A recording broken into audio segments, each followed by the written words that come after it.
Sudah. Assalamualaikum warahmatullahi wabarakatuh.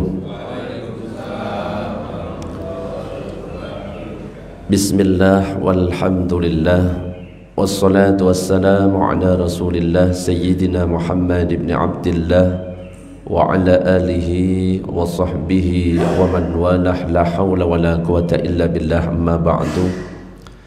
Nawayna at-ta'alluma wa at-ta'lim wa at-tadhakkura wa at-tadhkir wa an-naf'a wal intifa' wal ifadata wal istifadah والحث على تمسك بكتاب الله وسنة رسوله والدعاء إلى الهدى والدلالة على الخير وابتغاء وجه الله ومرضاته وقربه وثوابه سبحانه وتعالى إلى حضرة النبي المصطفى محمد صلى الله عليه وسلم. الفاتحة.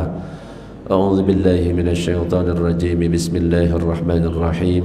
الحمد لله رب العالمين الرحمن الرحيم مالك يوم الدين إياك نعبد وإياك نستعين اهدنا الصراط المستقيم صراط الذين أنعمت عليهم غير المغضوب عليهم ولا الضالين آمين.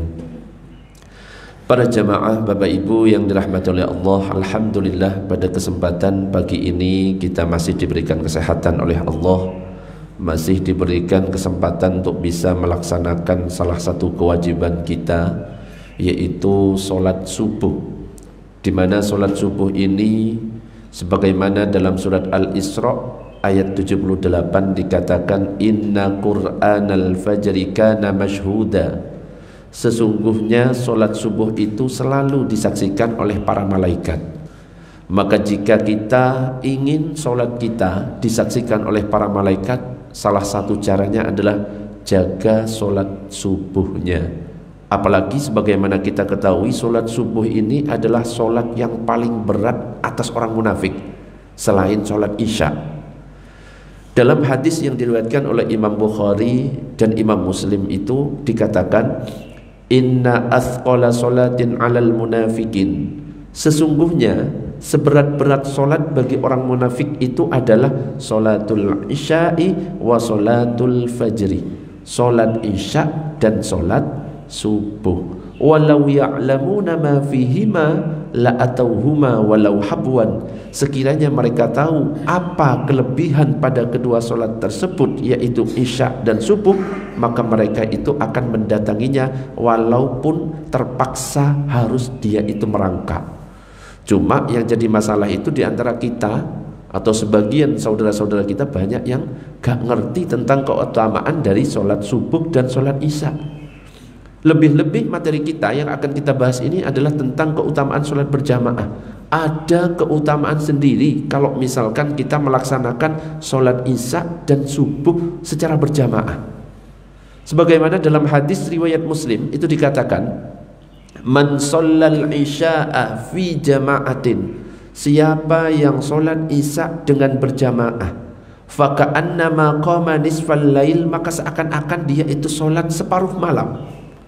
Wa man kana shalla subha fi jama'atin. Siapa yang sholat subuh dengan berjamaah, faka'annama shallal lail kullahu, seakan-akan dia sholat semalam suntuk. Coba bayangkan, siapa di antara kita yang bisa sholat semalam suntuk? Wong kadang-kadang kita sholat tarawih saat Ramadan, kita masih lihat-lihat imam, betul banda? Dilihat sing imamnya cepet, baru kita ikut.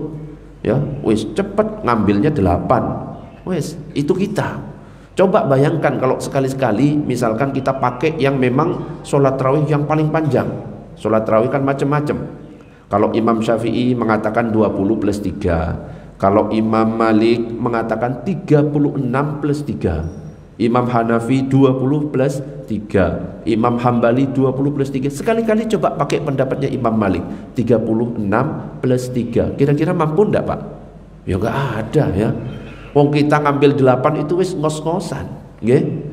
Tapi intinya mau 20, mau yang 8, it's okay, nggak apa-apa. Kenapa? Insya Allah sama-sama termasuk dalam hadis yang berbunyi, Man qama ramadhana imanan wahtisaban ghufira lahu ma taqaddama min dzambi. Sama termasuk yang menghidupkan Ramadan. Nah kalau kita nggak mampu sholat semalam suntuk atau separuh malam, minimal jaga sholat ini. Isyaknya berjamaah, subuhnya juga berjamaah, maka akan dapat fadilah sholat semalam suntuk. Makanya ada yang mengatakan sholatlah kamu di belakang imam sebelum kamu disolatkan di hadapan imam. Sebelum kita meninggal, ayo kita berjamaah. Ya, kalau bisa 5 waktu berjamaah luar biasa itu. Khususnya bapak-bapak. Makanya nanti akan dibahas tentang hukum sholat berjamaah itu apa.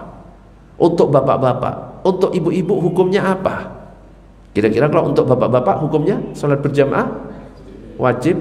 Pernah nggak tidak sholat berjamaah?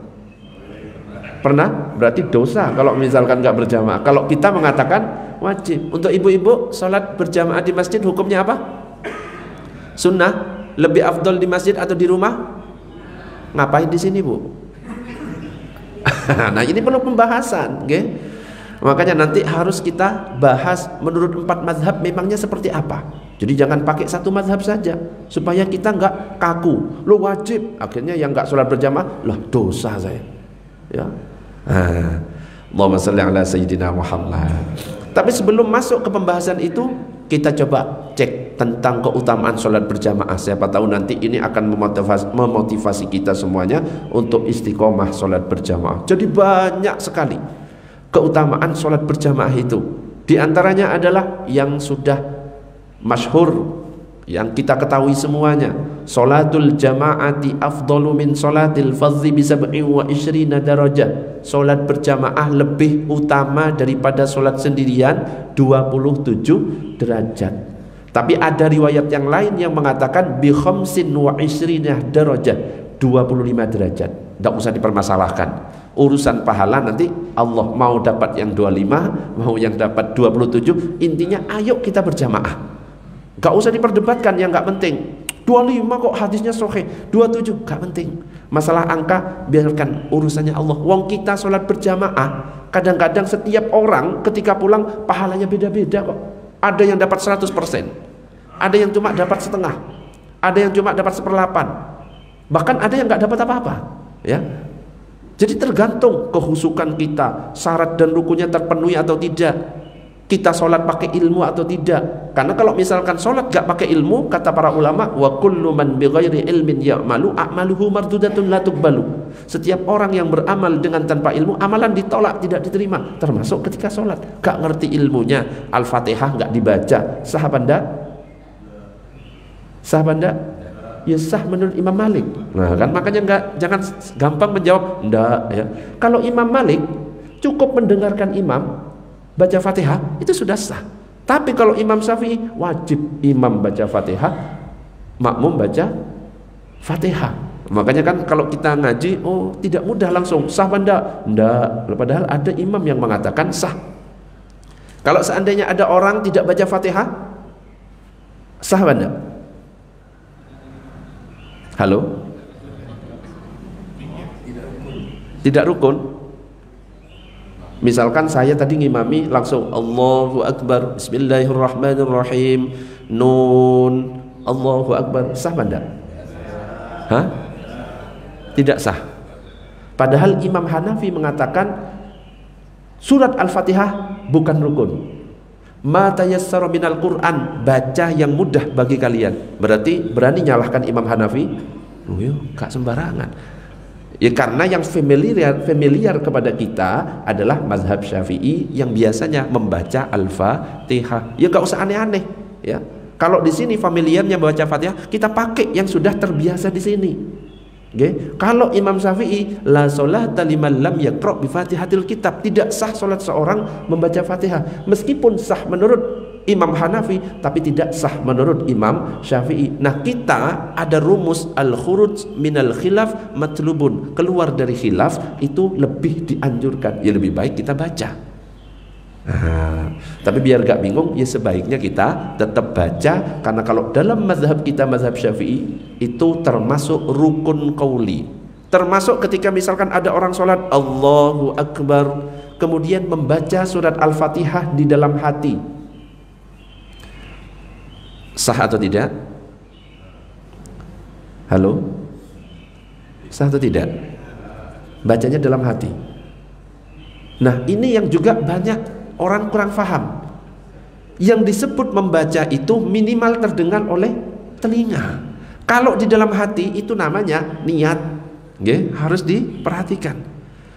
Dan Al-Fatihah termasuk rukun qauli. Rukun dalam sholat itu ada 3. Ada rukun qauli, ucapan, di mana mulut atau lisan atau lidah harus mengucapkan dan minimal terdengar oleh telinga kita. Ada rukun fi'li, yaitu perbuatan. Ada rukun qalbi, yaitu harus dilintaskan dalam hati. Dan Al-Fatihah termasuk rukun qauli, maka harus diucapkan meskipun minimal terdengar oleh telinga. Bismillahirrahmanirrahim, alhamdulillahirabbil alamin. Gak boleh.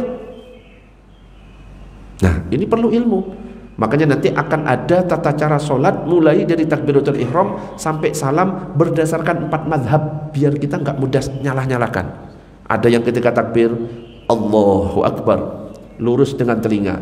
Ada yang ketika takbir di depan dada Allahu Akbar. Yang paling benar yang mana, Pak? Halo? Semuanya sah. Yang lurus dengan telinga mazhab Syafi'i.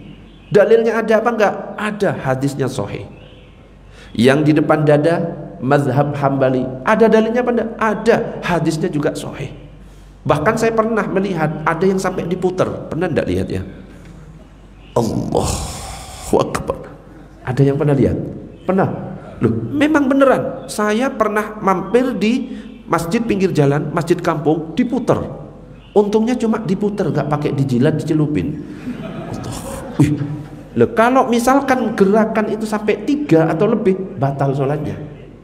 Makanya ketika misalkan imam batal, alangkah baiknya yang tepat di belakang imam orang yang faham masalah fikih sholat, supaya cara menggantikannya tidak sembarangan. Karena ketika gerakan lebih, bukan lebih, 3 atau lebih, itu bisa membatalkan. Jadi nggak sembarangan berjalan seperti biasa. Misalkan contoh Dani misalkan di soft sini, terus ada yang tepat di softnya batal, keluar. Gak boleh jalan sembarangan kayak kita jalan biasa. Ini batal. Karena apa? 3 gerakan atau lebih. Tapi harus dicicil. Jadi yang dicicil itu bukan cuma rumah saja. Ternyata ketika maju menggantikan harus selangkah demi selangkah. Kayak paskibraka ya. Nah, jadi majunya 1 tutup, gak sampai 3 kan? Maju lagi, kok belum lurus? 1 tutup, belum lurus, luruskan, sudah selesai. Jadi gak sembarangan berjalan seperti ini, itu batal. Termasuk ketika garuk, gak sembarangan. Gerakan itu ketika menggaruk ada 2, gerakan besar ini, ada gerakan kecil. Lah di sini gatal. Boleh dengan 2 cara. Cara pertama adalah 1 cek balik. Gak sampai kan 3 kan? Kok masih gatal? Boleh hitungnya dari awal 1, 2. Nah, gak sampai balik. Atau dengan gerakan kecil. Kalau gerakan kecil gak dihitung. Di sini gatal. Tempel, ininya ditempel biar gak bergerak seperti ini. Karena kalau bergerak seperti ini batal nanti. Tempel, yang digerakkan adalah yang ini. Nah, ini tidak apa-apa. Jadi ada aturannya. Termasuk lagi flu misalkan, meler terus, ya, lagi flu meler. Kalau sudah ngerti dalam keadaan flu lagi meler, siapkan tisu, nggak apa-apa. Ya jangan justru lewat di sini pas diginikan, loh ya kok. Meskipun nggak mengenyangkan itu batal, ya. Iya, ini pernah iki abah iki, iki pengalaman iki. Tak pancing siapa sih pengalaman abah iki. Ternyata wis pelakunya ketahuan ya. Jadi jangan malah dijilat, meskipun nggak mengenyangkan bisa membatalkan. Kalau misalkan kita telan, jadi nggak apa-apa, boleh pakai tisu, tapi jangan gerakan berturut-turut, tapi dicicil. Ambil tisunya, stop dulu, diusap, balik lagi, baru dimasukkan ke kantong. Pastikan kantongnya sendiri, jangan kantong sebelahnya. Itu kurang ajar namanya, kantongnya sendiri, ya kurang ajar loh, masa kantong sebelah itu. Nah, itu nanti. Sekarang kita balik lagi. Allahumma shalli ala sayyidina Muhammad. Bahkan dalam hadis yang lain itu diceritakan Utsman bin Affan masuk ke dalam masjid setelah waktu sholat maghrib, dan kemudian dia duduk seorang diri lalu aku pun duduk bersamanya, kata Abdurrahman bin Abu Amrah. Kemudian Utsman berkata, wahai keponakanku, aku mendengar Rasulullah bersabda, siapa yang sholat isya berjamaah, seperti yang tadi saya sampaikan, maka dia seperti sholat separuh malam. Siapa yang sholat subuh berjamaah, maka seperti sholat pada seluruh malam. Ini anjuran kepada kita untuk ayo berjamaah, terutama sholat yang paling berat atas orang munafik, yaitu sholat isya dan sholat subuh. Kalau bisa semuanya 5 waktu. Apalagi kita laki-laki, ibu-ibu jangan sampai mau punya suami yang solehah, okay? Harus punya suami yang soleh. Suami yang solehah itu suami yang rajin sholatnya di rumah, ya. Nek suami soleh rajinnya di masjid. Nah, ini bahkan ada lagi diceritakan, Sallu kama ra'aitumuni usolli, salatlah kamu sebagaimana kamu melihat aku salat. Jika waktu salat telah tiba, hendaklah salah satu dari kalian azan, dan yang tertua menjadi imam. Yang tertua menjadi imam, bukan berarti yang paling sepuh, karena ini ngomongnya kepada para sahabat. Intinya kalau para sahabat kira-kira wis alim semuanya apa enggak? Alim semuanya. Nah, ketika sudah sama-sama alim, pilih yang paling sepuh. Jadi ketika milih imam, bukan umur yang dilihat, juga bukan karena pemilik musola atau pemilik masjid kemudian dijadikan imam, bukan. Tapi ada syarat-syarat yang harus dipenuhi. Nanti akan ada pembahasan lebih rinci, salah satunya faqih. Faqih itu faham masalah ilmu fikih. Ketika terjadi sesuatu batal, dia ngerti cara keluarnya gimana. Kalau ada tembusan, bisa nembus. Ketika batal, ini ada tembusan, Mbah. Buntu misalkan, apakah boleh nerobos jamaah? Boleh enggak? Misalkan kok batal karena di sana enggak ada tembusannya, sini enggak ada tembusannya, nerobos boleh apa enggak? Sedangkan lewat di depan orang sholat enggak boleh. Ayo, sekarang gimana? Apakah harus nunggu di mimbar gini, nungguin sampai selesai? Kan aneh. Jadi kalau dalam keadaan darurat, ad-daruratu tubihul mahdurah, yang haram itu jadi halal, ya. Jadi boleh tembus, keluar pokoknya. Kalau sudah batal, yang tepat di belakangnya silahkan maju. Untuk jamaah ketika melihat ada imam atau jamaah lain lewat, jangan malah dihalang-halangi, ditutup, hayo, ini kan ya. Di sebelah sini, hayo, nggak iso, ya. Jadi biarkan, kasih lewat. Karena memang posisi dalam keadaan darurat gak ada tembusan ke kanan atau ke kiri. Kalau ada, bisa. Jadi yang faqih, yang faham ilmu fikih, yang pertama. Yang kedua, kalau ternyata sama-sama alim, yang paling fasih atau paling banyak bacaan Qur'annya. Kok sama-sama? Dia sama-sama alim, dia juga sama-sama hafalan Qur'annya banyak, baru kita lihat yang lain. Yang pertama tinggal di situ siapa? Oh, yang di perumahan ini yang pertama tinggal ini, ya sudah dipilih. Kok sama-sama? Ya, waktu beli perumahan sama mungkin. Baru pilih yang paling tua. Kok sama? Umurnya sama, sama-sama alim, sama-sama hafal Quran, sama-sama tinggalnya bareng. Dipilih yang paling sabar. Duh, cara ngukurnya yang paling sabar gimana? Yang istrinya 2, ya, sering latihan diomelin istriku. Biasanya kan lebih sabar ya. Enggak, ini tambahan ya. Nanti dicatat ya. Tapi benar, yang paling sabar dipilih. Ya caranya ya gimana? Caranya dilihat ya dari kebiasaan kita. Allahumma shalli ala sayyidina Muhammad. Jadi banyak sekali tentang keutamaan sholat berjamaah. Nah, ini ada lagi. A'zamun nasi ajran fis sholati ab'aduhum fa ab'aduhum mamshan. Walladhi yantadhiru sholata hatta yusalliyaha ma'al imam a'zamu ajran minal ladzi yusalli thumma yanamu. Manusia yang paling besar pahalanya dalam sholat yang paling jauh jaraknya dari masjid. Nah, yang diomongkan ini masjid, artinya anjurannya untuk berjamaah. Karena telah berjalan paling jauh, karena nanti setiap langkah itu ada pahalanya. Kemudian orang yang menunggu sholat hingga melaksanakannya bersama imam, itu lebih besar pahalanya ketimbang orang yang sholat lalu dia tidur. Ini juga salah satu keutamaan untuk kita berjamaah. Termasuk lagi al-malaikatu tusalli ala ahadikum ma dama fi musallahu ma lam yuhdits. Allahumma ighfir lahu, Allahumma arhamhu. Malaikat mendoakan salah seorang di antara kalian selama berada di tempat sholatnya, kecuali jika berhadas. Jadi malaikat itu berdoa, ya Allah ampunilah dia, ya Allah rahmatilah dia. Makanya kalau Bilal bin Rabah itu punya kebiasaan menjaga wudhu. Tiap batal wudhu kemudian sholat. Makanya dikenal dengan sholat sunnah wudhu ya. Jadi Bilal setiap batal wudhunya berwudhu kemudian sholat 2 rakaat. Makanya diceritakan dalam hadis, suara terompahnya Bilal itu terdengar di surga. Nanya Nabi, Bilal apa amalanmu? Kok suara terompahmu terdengar di surga? Saya punya kebiasaan menjaga wudhu. Setiap batal wudhu saya wudhu kemudian sholat 2 rakaat. Nah itu ya, ini salah satu fadilah dari kita sholat sunnah wudhu.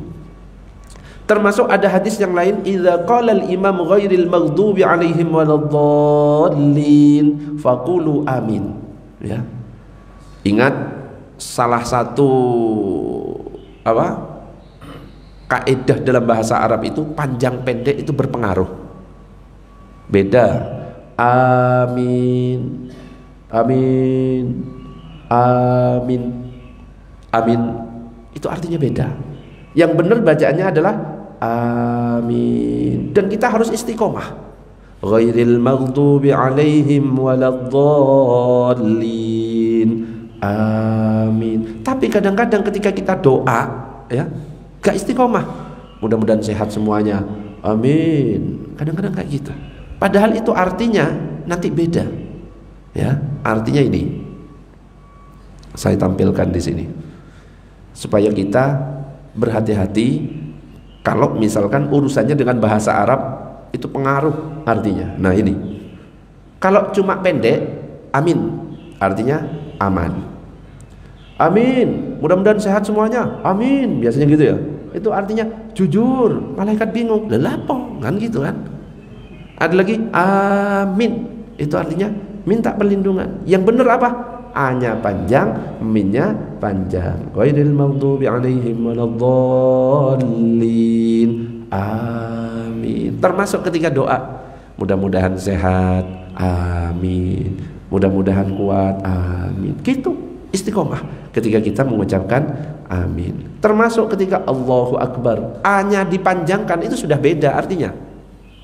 Kalau Allahu Akbar itu artinya Allah Maha Besar. A-nya dipanjangkan Allahu Akbar itu sudah batal sholat itu. Karena apa? Artinya beda. Apakah Allah Maha Besar justru mempertanyakan Allah. Hati-hati. Termasuk ketika takbiran Allahu Akbar, salah itu. Sing bener Allahu Akbar, Allahu Akbar. Termasuk ketika mengucapkan salam, Assalamualaikum, ada alif lamnya di depan. Gak boleh seperti ini. Fil alamina innaka hamidum majid. Assalamualaikum, salam. Itu salah. Tapi Assalamualaikum warahmatullah, nanti akan ada tata cara mengucapkan salam, termasuk lafadz yang benar seperti apa. Jadi harus ada alif lamnya. Assalamualaikum warahmatullah. Sebelahnya nggak usah jawab Waalaikumsalam. Nggak usah, batal itu kalau jawab. Oke? Kalau mau jawab ya di luar sholat. Cara jawabnya bukan waalaikumsalam yang benar, tapi waalaikumsalam ya. Allahumma shalli ala sayyidina Muhammad. Ada lagi dalam hadis yang panjang diceritakan sahabat Nabi datang kepada Rasulullah, dia itu buta.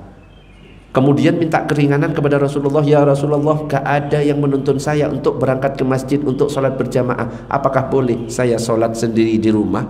Rasulullah pertama memberikan keringanan, ya boleh. Ketika sahabat ini mau pulang, ternyata terdengar azan. Allahu Akbar, Allahu Akbar. Kemudian ditanya, hal tasma'un nida'a bis shalah? Apakah kamu dengar suara azan? Na'am ya Rasulullah. Ya, saya dengar. Fa'ajib. Penuhi. Orang yang buta masih diperintahkan untuk memenuhi sholat berjamaah. Apalagi kita, wong yang buta masih disuruh, ya kita ya harusnya lebih utama lagi. Makanya ayo ya, ada masjid yang sudah enak ini, adem, nyaman, lengkap, ada pengajiannya dan lain sebagainya. Ayo kita makmurkan bersama-sama. Gak usah ngelihat beda, okay? Seperti yang pernah saya sampaikan, mau zikir sendiri, oke, zikir bareng, oke, wis manut imam. Mau kunut, oke, gak kunut, oke. Kecuali kalau imamnya gak sholat, gak usah diikuti, okay? Pokoknya masalah sholat manut aja. Imam yang nanti akan bertanggung jawab nanti. Allahumma sholli ala sayyidina Muhammad. Oke, sekarang kita masuk ke hukum sholat berjamaah. Tapi sebelum masuk, seperti biasa, biar nggak ngantuk, biar nggak monoton, sampai di sini tentang keutamaan sholat berjamaah. Apakah ada yang mau ditanyakan? Pertanyaannya bebas, oke? Nggak harus yang saya sampaikan. Monggo kalau ada pertanyaan. Monggo Bah, silakan Bah. Boleh. Mic-nya ada. Nah. Waalaikumsalam warahmatullahi wabarakatuh. Pertanyaan pertama Ustaz, tadi Ustaz menanyakan hukumnya wajib untuk sholat berjamaah.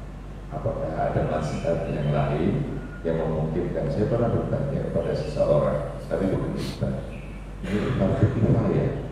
Dia jawab seperti itu, Masya Allah. Ya, ini yang pertama Ustaz. Yang kedua, tadi yang disebutkan fadilah untuk subuh dan isya.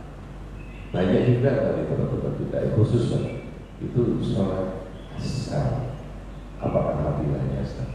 Itu aja Ustaz. Assalamualaikum warahmatullahi wabarakatuh. Waalaikumsalam warahmatullahi wabarakatuh. Yang pertama, saya tadi tidak mengatakan sholat berjamaah wajib.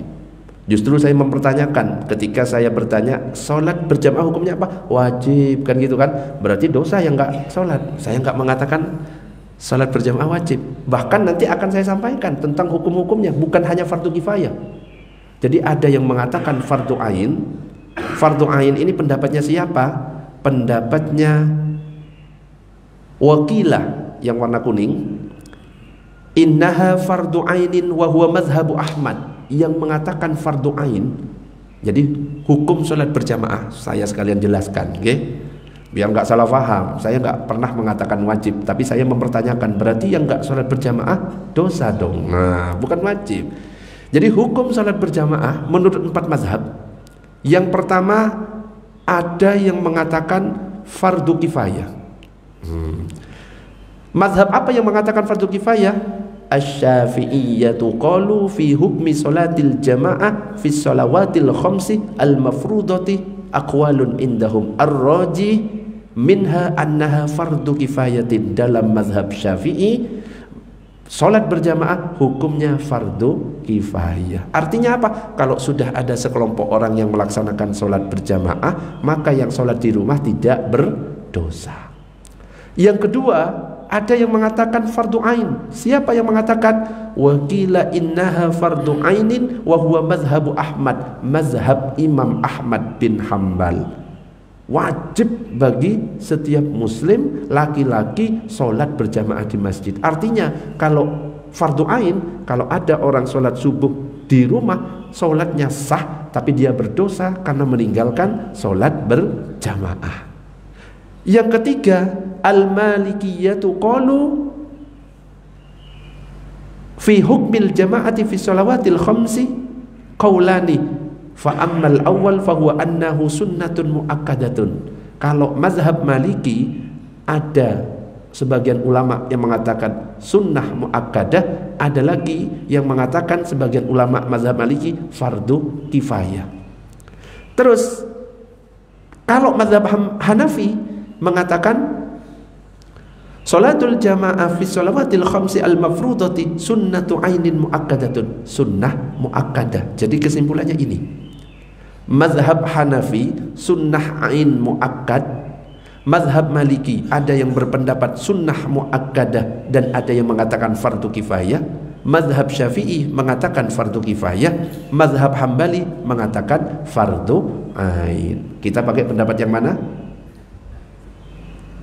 Mau pakai pendapat yang mana?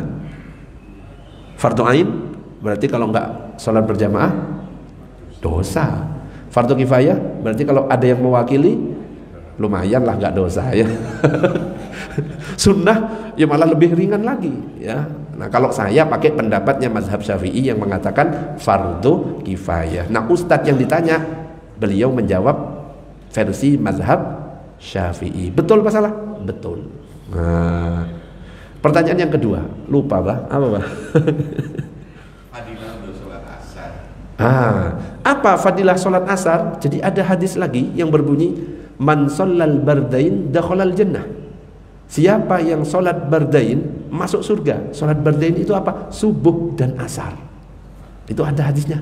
Kenapa? Sholat subuh dan asar itu disaksikan malaikat. Malaikat itu ada dua yang sengaja diciptakan oleh Allah. Bukan dua sih. Ada kelompok malaikat siang, ada kelompok malaikat malam. Malaikat siang bertugas mulai dari subuh sampai asar. Malaikat malam mulai dari asar sampai subuh. Nah, setiap subuh dan asar itu terjadi pergantian malaikat dan melaporkan, ngapain hambaku? Ya, sebenarnya Allah Maha tahu. Cuma ini biar jadi pelajaran, ya, biar ada kerjasama, ya. Jadi kita meskipun berkuasa, ya, sebagai pimpinan, kita kan butuh kepada yang bawah-bawah itu. Sedang apa hambaku? Sedang sholat.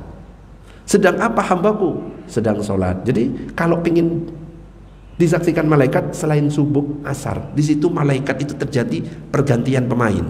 Okay? Malaikat malam dan malaikat siang. Jadi ada shift-shiftannya. Ya, dan ini dalam hadis yang sahih. Allahumma shalli ala sayyidina Muhammad. Ada pertanyaan? Monggo. Ibu dulu nggih. Ibu abah-abah monggo.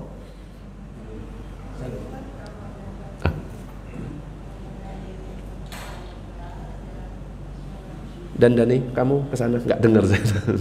Ada mic-nya mungkin dan itu dan dibantu dan kasih Dani sebentar Bu biar kedengaran. Nah.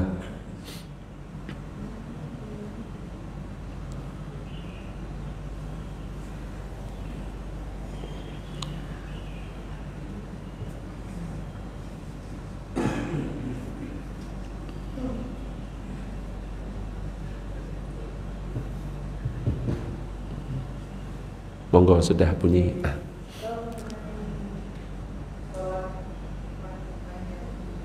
Di rumah itu diutamakan, lebih diutamakan di rumah wanita. Nah, sebenarnya bagaimana yang memang tepat itu seperti apa? Kalau tidak salah, apakah Sayyidatina Aisyah itu juga sholatnya dengan berjamaah dengan Rasulullah, artinya kan juga masjid gitu. Bagaimana mungkin dari beberapa mazhab itu juga ada pendapat mengenai ini.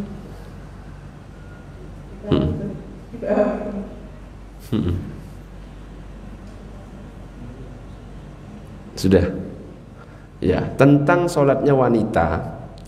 Jadi ada keterangan yang perlu dirinci. Memang ada hadis yang mengatakan sholatnya wanita lebih afdol di rumah jika khawatir menimbulkan fitnah. Ada wanita masih muda, ya, bening, seger. Kalau dia lewat di depan laki-laki kemudian dilirik ini, sweet dan lain sebagainya, itu lebih afdol di rumah. Lah kalau misalkan expired, sudah nggak ada yang ngelirik, ya, ke masjid aja, okay? Jadi ada rinciannya Bu, okay?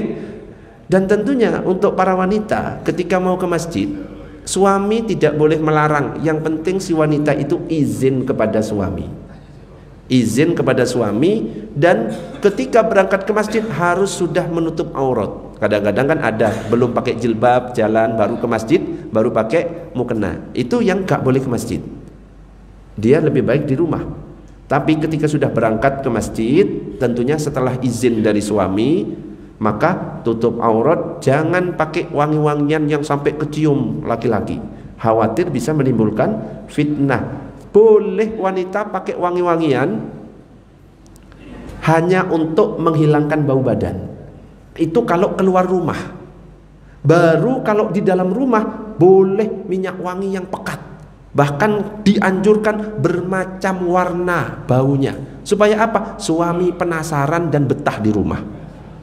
Makanya jangan salahkan kalau ada suami senengnya dan lebih betah di warung kopi. Kenapa? Wong ibu-ibunya, istrinya kalau di rumah pakai daster, KTE, soe, ya.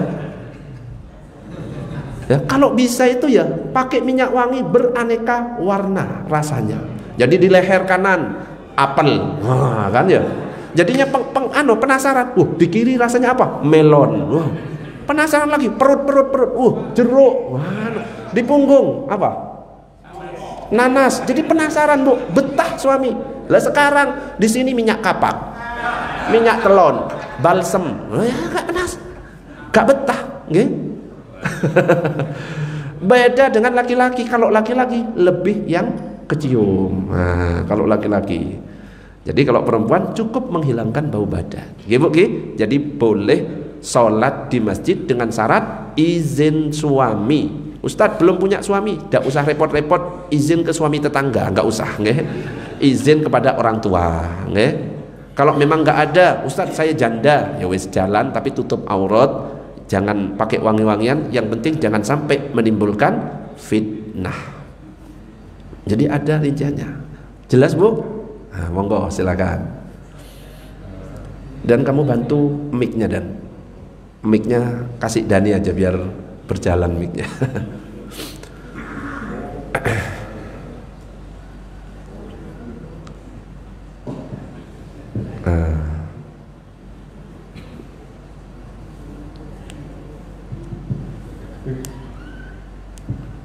Assalamualaikum warahmatullahi wabarakatuh. Waalaikumsalam warahmatullahi wabarakatuh. Yang ingin saya tanyakan tadi Ustaz berkaitan dengan keutamaan sholat berjamaah. Seingat saya, mungkin saya salah, yang pahalanya bertingkat-tingkat atau dapat seper-dua, dapat sebelah, atau seperempat itu sholat sendirian. Kalau khusyuk full dapat penuh, tapi kalau enggak ya juga. Tapi kalau sholat jamaah, setahu saya dapat fadilah apabila jamaahnya tidak khusyuk tapi berasal lurus dan rapi, dapat kesempurnaan, dapat kemudian kalau misalkan jamaah semuanya tidak khusyuk, barisannya tapi imamnya khusyuk, dapat 20 derajat. Jadi ada keutamaan sholat berjamaah dibandingkan sholat individu. Apakah itu betul? Iya. Waalaikumsalam warahmatullahi wabarakatuh. Jadi sah, apakah selalu dapat pahala? Sah, apakah selalu dapat pahala, Pak? Sah, apakah selalu dapat pahala? Pasti dapat pahala? Ya belum tentu. Kadang-kadang sah, gugur kewajiban, gak ada pahalanya. Ya, bisa nggak kadang-kadang sholat berjamaah sah sholat berjamaahnya karena dapat keutamaan dia masih mau berangkat ke masjid gugur, tapi dia tidak memenuhi, ya misalkan rukunnya masih sah nggak kalau misalkan rukun tidak terpenuhi meskipun berjamaah? Gak sah.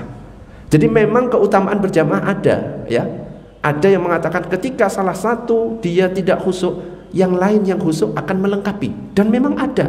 Tapi jangan pas langsung dienak-enakan, dimudahkan. Ya sudah, saya nggak baca apa-apa, wis tak ngikut saja.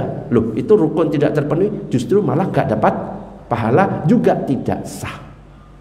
Ada yang tetap sah karena apa? Mendapatkan keberkahan dari jamaah-jamaah lain yang khusyuk, cuma dia pikirannya kemana-mana, seret. Tentunya, ya pahala orang yang dia itu khusyuk dengan orang yang pikirannya kemana-mana, meskipun sama-sama sah semuanya karena fadilah berjamaah, coba di sisi Allah lebih utama yang mana?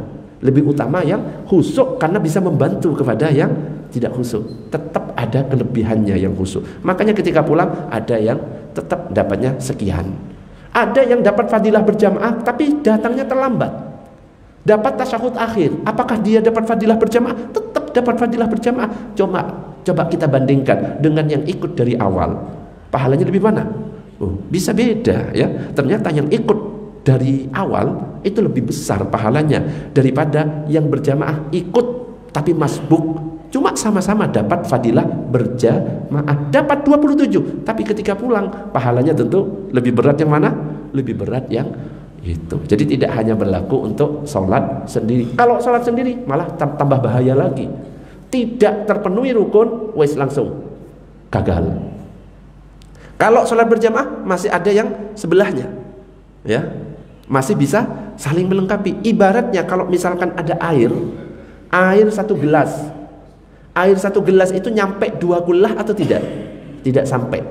2 kullah itu 60 cm kali 60 cm kali 60 cm, 216 liter 2 kullah.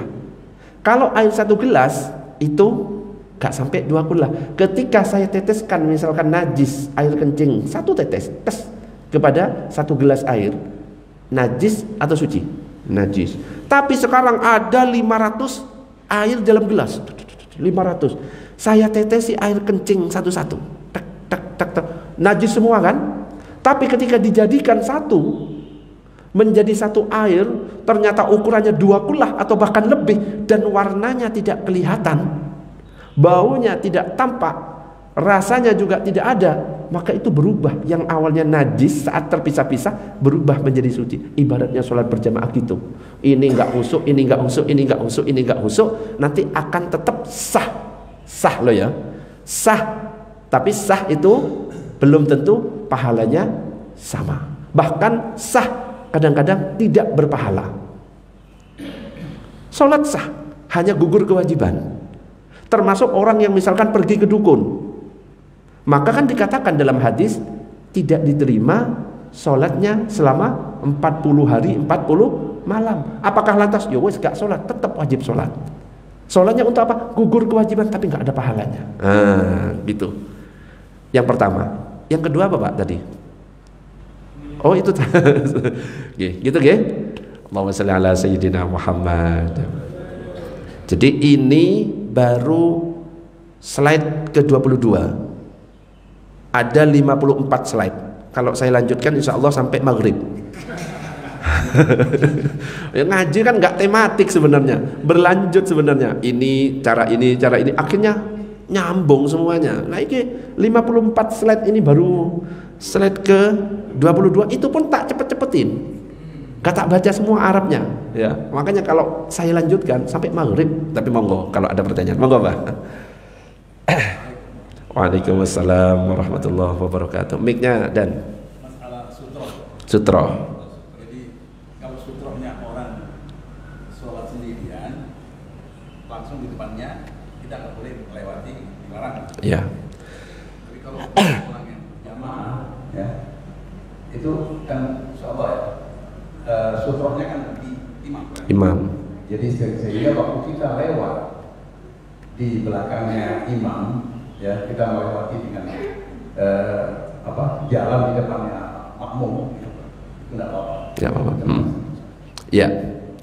Jadi sutroh itu hukumnya apa? Sutroh itu hukumnya wajib apa sunnah? Sutroh hukumnya?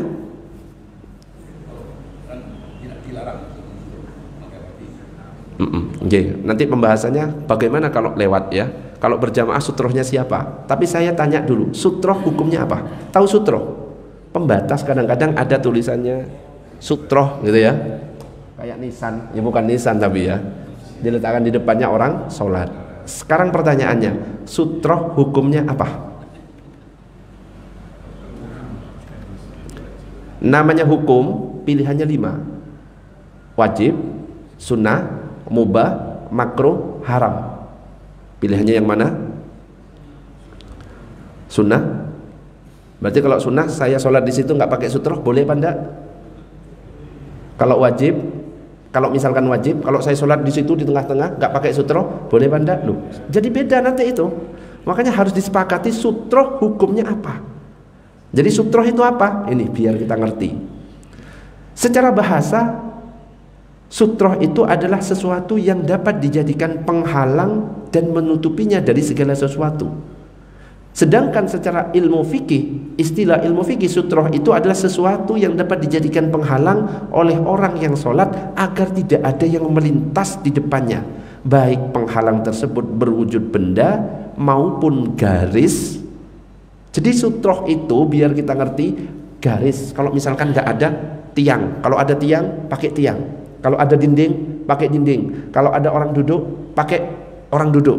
Makanya kalau misalkan kita lagi duduk zikir, kok ada orang sholat, itu artinya kita dijadikan sebagai sutroh. Jangan malah sungkan. Kadang-kadang yang nggak paham, duh ada orang sholat, minggir. Dia nggak paham. Dia itu nggak paham. Tapi kita bantu. Lah kok sholatnya lama, yang dibaca rakaat pertama Al-Baqarah. Ya pulang aja ya, kelamaan kalau. Jadi kalau ada orang sholat di belakang kita jangan pindah dulu. Kita bantu untuk menjadi sutroh baginya. Ya, kenapa? Supaya orang tidak lewat. Kalau ada orang lewat di batasan sutroh, kita halangi. Nah, sekarang kalau sholat berjamaah gimana? Sutrohnya itu imam. Ya, makanya jangan biarkan aja. Jadi ada pendapat dua sebenarnya. Ada yang mengatakan sutrohnya adalah imam, maka orang lewat di depan orang berjamaah gak apa-apa. Ini pendapat pertama. Kenapa? Sutrohnya wis ditanggung imam, ya aman. Makanya gak usah di stop. Kalau ada orang lewat, termasuk orang yang batal dan lain sebagainya. Ini pendapat pertama. Pendapat yang kedua, ya tetap sutrohnya masing-masing. Tapi memang yang paling kuat adalah sutrohnya jamaah itu adalah imam. Makanya saya bilang gak usah dihalangi. Apalagi dalam keadaan darurat, wis lewat aja kita minggir sedikit. Perkecualian yang kita gak boleh menghalangi itu adalah kalau misalkan kita ada di Masjidil Haram di area tawaf. Itu nggak boleh kita menghalangi. Kenapa? Itu perkecualian, memang area tawaf. Kecuali kalau di area masjidnya, ya, yang di pinggir kan ada masjid, itu halangi kalau ada orang lewat kita misalkan lagi sholat sunnah. Tapi kalau di area tawaf, biarkan kita lewat, kita diangkat tiba-tiba dipindah ke belakang, ya sudah biarkan ya. Itu jangan halangi. Itu perkecualian. Termasuk yang boleh kita lewati kalau ada orang dia sholat di depan pintu, nggak usah kita tunggu.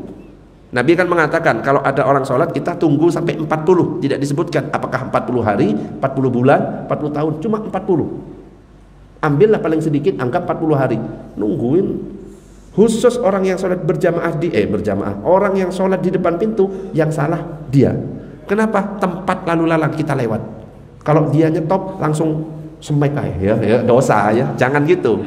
Itu terlalu ekstrim. Ini tambahan saja. Allahumma shalli ala sayyidina Muhammad. Gitu Pak. Ada lagi pertanyaan? Monggo silakan. Sedikit menyambung Ustaz. Kalau misalnya untuk anak-anak gimana? Baik itu kita jamaah atau sendiri sholat. Posisinya. Posisi untuk sholat berjamaah idealnya imam, laki-laki dewasa, anak laki-laki, kalau ada perempuan, anak perempuan, wanita dewasa. Aturannya seperti itu idealnya. Tapi kalau sudah ada penutup atau penghalang, itu kalau misalkan kayak gini kan nggak ada kan, maka wanita paling belakang itu tambah lebih afdol. Kalau laki-laki dewasa paling depan tambah afdol. Tapi kan sekarang sudah ada penutup. Nah kalau sudah penutup ya sudah, yang datang duluan posisinya di depan. Jadi posisi yang afdol, yang ideal, laki-laki dewasa, anak laki-laki, anak perempuan, wanita dewasa. Sekarang kalau misalkan ada orang yang berkelamin ganda, saya nggak mau nyebut istilahnya karena langsung diblokir sama TikTok.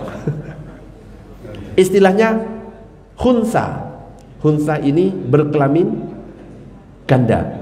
Ada laki-lakinya, ada sifat perempuannya. Posisinya di mana? Halo, posisinya di mana? Ada sifat laki-laki, sifat perempuan, berkelamin ganda. Bukan yang jadi-jadian loh ya. Laki-laki tiba-tiba jadi suluman, jadi perempuan, bukan. Memang lahir dalam keadaan berkelamin ganda. Istilah dalam fikihnya khunsa. Kalau saya sebut terjemahannya langsung diblokir. Anda mengatakan kata-kata tidak pantas gitu, sudah pernah saya jelaskan, diblokir. Gak bisa live sampai berapa hari gitu. Kira-kira posisinya di mana? Apakah di laki-laki, apakah di perempuan, atau di anak-anak? Kok bisa jadi anak-anak? Itu di antaranya ya. Ya, di belakangnya anak-anak.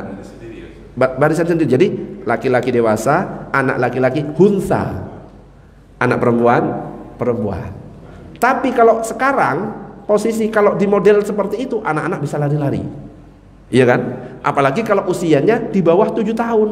7 tahun kan usia tamyiz, dia faham. Jadi anak yang dianjurkan ke masjid itu sebenarnya usia 7 tahun. Saat dia tamyiz, saat dia sudah faham. Oh, lari-lari di masjid gak boleh. Oh, kalau di masjid harus tertib. Baru itu dianjurkan, diperintahkan. Kalau di bawah 7 tahun tidak dianjurkan. Tapi bukan tidak boleh. Boleh dengan syarat dampingi. Kalau perlu diikat tangan. Mau jalan, pegang. Dan kalau misalkan nyuruh anak yang di bawah 7 tahun, orang tua harus ikut.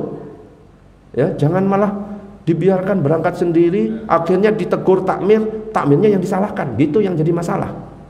Nggak apa-apa, ambil paling belakang untuk menemani anak. Ya, karena memang tidak ada larangan. Ya, meskipun di bawah 7 tahun, meskipun anjurannya 7 tahun. Karena Nabi pernah sholat sujudnya lama banget.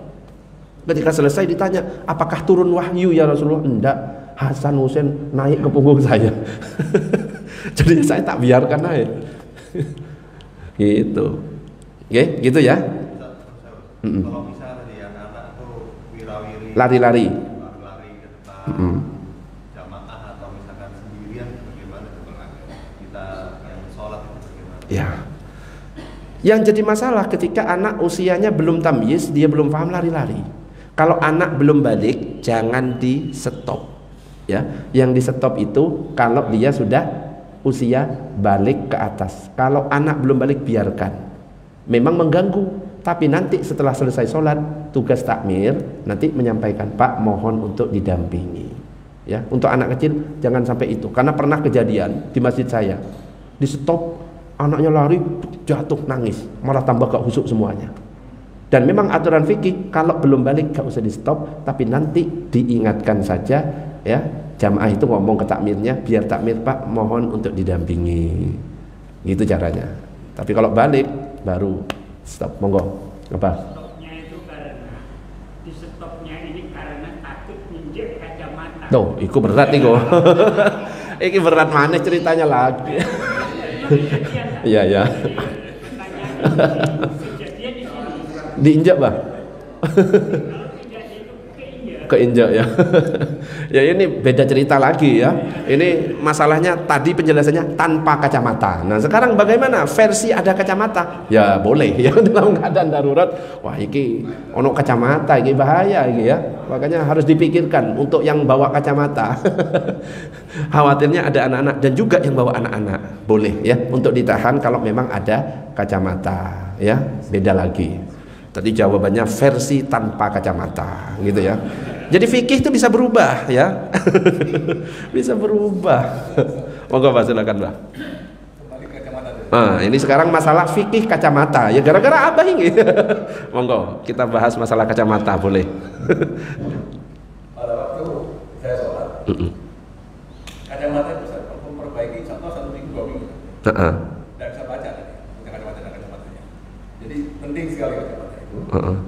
Pada waktu saya mau sholat, kacamatanya taruh di depan. Kalau lewat anak, mau menginjak kacamata, refleks saya gerakkan. Saya gerakkan bergerak begini, berhenti. Nah, saya ambil kacamata, saya taruh. Nah, ini gerakan-gerakan begini. Ini pengalaman ya.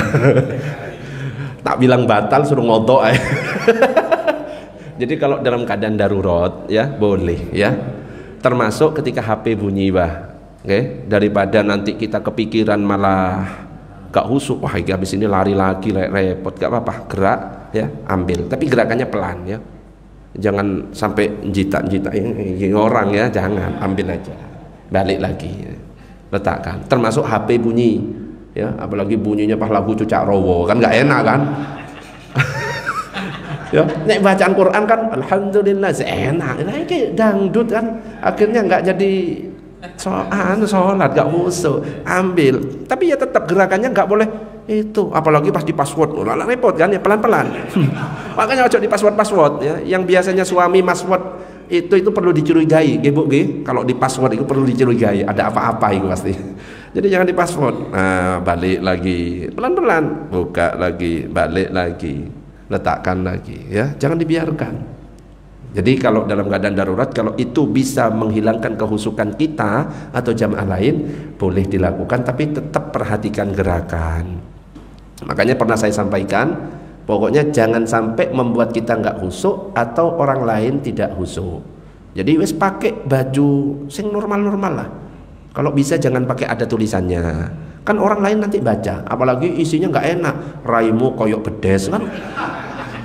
Malah emosi belakang itu. Ya apa sih? Ya sing putih gitu loh. Ya kalau batik ya batik ngono loh, ya. Jadi nggak usah membuat orang emosi. Pakai kopiah standar sesuai dengan ukuran kita. Ukuran 9 ya 9. Ukuran 9 ya. Ya ternyata panjang. Akhirnya nyantol ke pantatnya uang, agak enak. Apa sih? Itu menghilangkan kehusukan dan sebelahnya juga kehusuk loh. Ukuran kepala 1 pakai kopiah 9-nya jadi kayak helm kan? Itulah apa? Jadi jangan kayak gitu. Termasuk kalau misalkan kita sholat Idul Fitri, Idul Adha, kan bawa koran. Kalau bisa dilapisi sejadah. Takutnya kita baca wanita diperkosa 5 orang. Gak jadi sholat, Pak. Ini penting ini. Ya, tapi masalahnya waktunya habis. Wes tak bilang ini ya. Ini baru slide 12. Berapa tadi? 22. Masih ada 54 slide ya. Tapi ya nggak bisa dilanjutkan. Wes kayaknya gering-geringen kabeh sudah ya. Masih ada pertanyaan? Kalau ada, monggo terakhir. Nah ini 2 ini, 3 ini. Bingung ini. Masa harus hompimpa? Monggo. Oke, monggo. Mengenai bagaimana kita melintas. Kalau yang sudah balik itu hukumnya apa? Punishmentnya apa? Nah itu yang biar tahu semua. Ya. Hadis tentang sutroh. Nah ini, jadi sebenarnya hadisnya lengkap ini.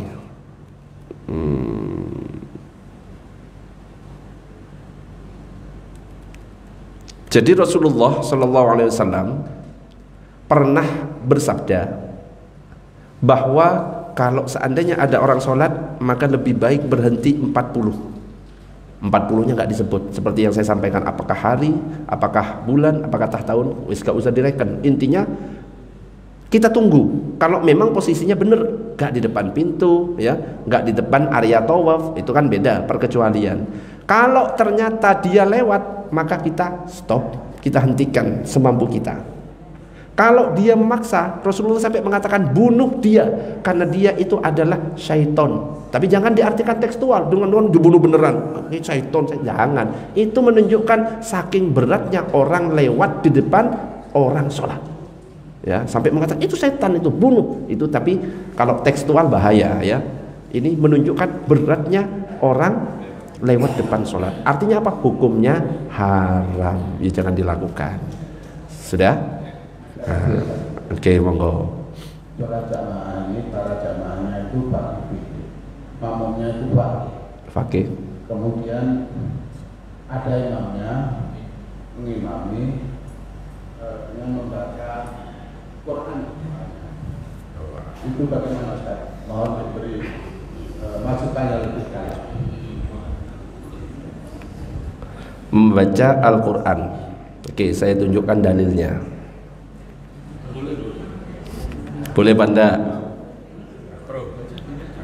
Makruh apa boleh apa enggak?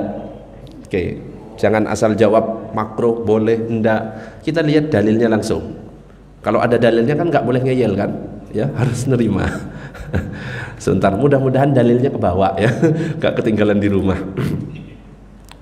Nah ini mencegah orang lewat di depannya. Ada pembahasannya sebenarnya. Sebentar, sabar. Membunuh kalajengking loh, boleh nanti.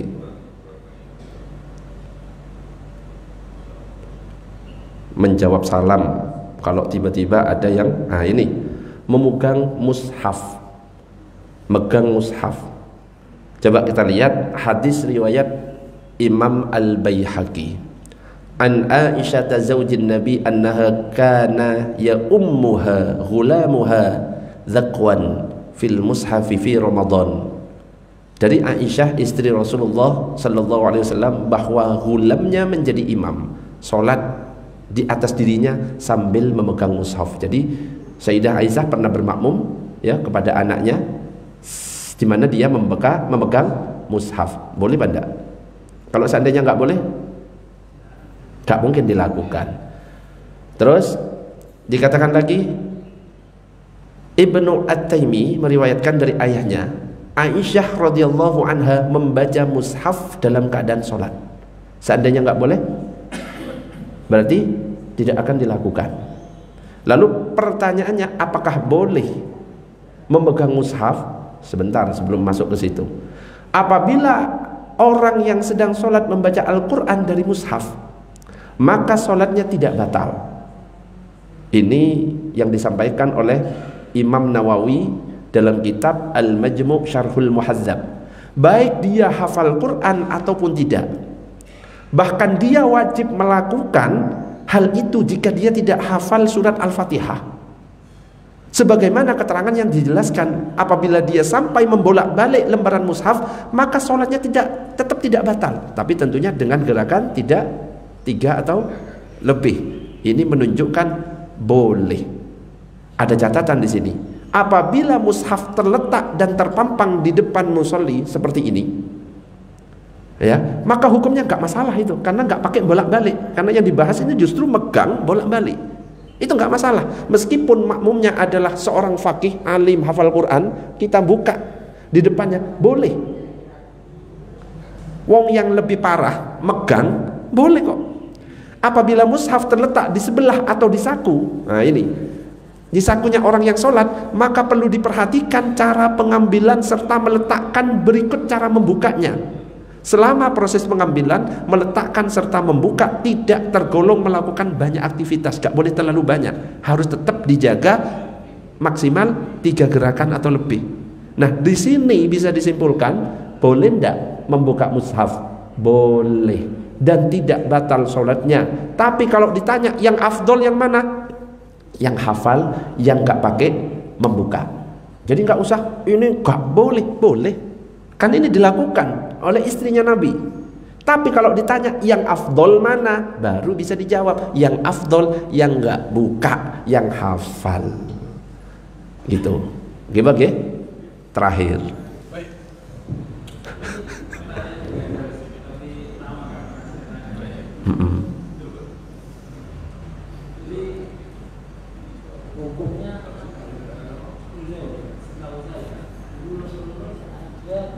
Orang yang sholat yang berkebutuhan khusus yang apa saya juga beri itu dengan duduk di kursi, setahu tidak ada secara itu yang ada sholat sambil duduk. Kalau sekarang ini duduknya di kursi. Hukumnya apa? Karena menurut saya keserupaan yang di kanisa atau di gereja. Iya.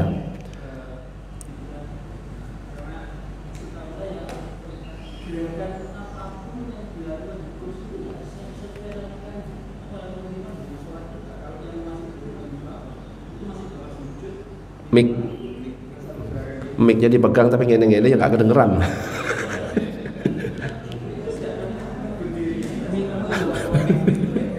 Berdiri dapat, duduk tidak dapat, itu coba. Nah itu menurut saya hukumnya sholat di kursi itu, kecuali yang memang betul-betul tidak bisa melakukan itu ya, misalnya tapi yang masih bisa, apakah tidak sebaiknya istirahat?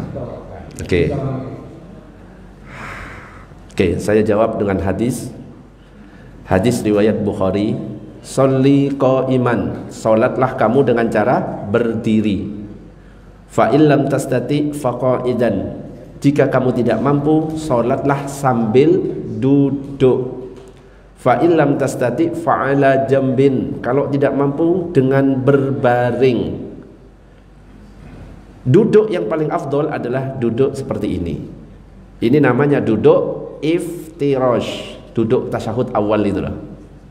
Kalau seandainya nggak mampu berdiri, ya duduk. Nggak mampu duduk, dengan berbaring. Berbaring itu kepalanya di utara, kakinya di selatan, kayak jenazah ketika dibaringkan.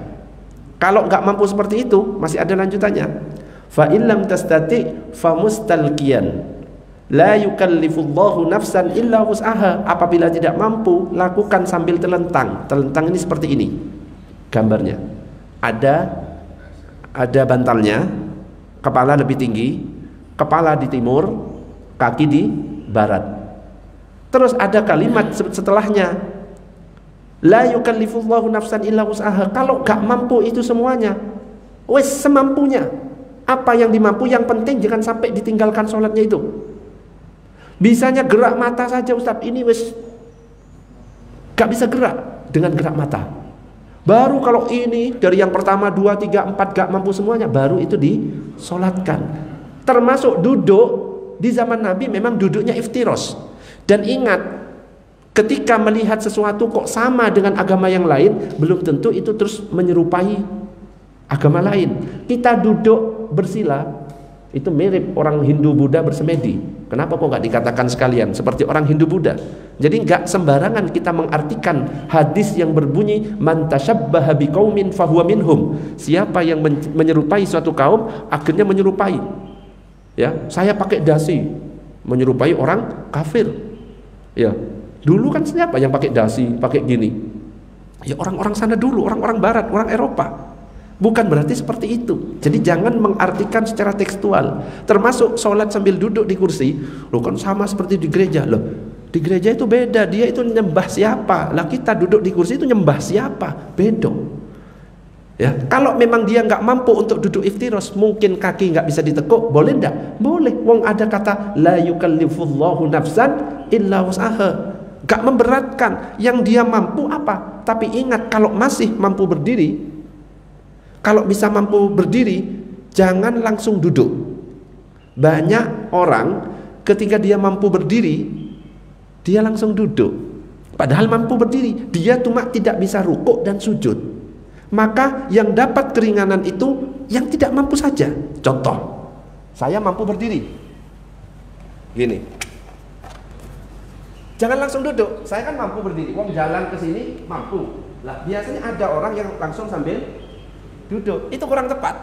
Kenapa? Dia tidak memenuhi rukun fi'li untuk berdiri, padahal dia mampu. Sedangkan dalam hadis dikatakan sholli qa'iman. Kalau dia mampu berdiri. Kalau memang rukuk dan sujudnya yang nggak mampu, maka dia posisi tetap berdiri.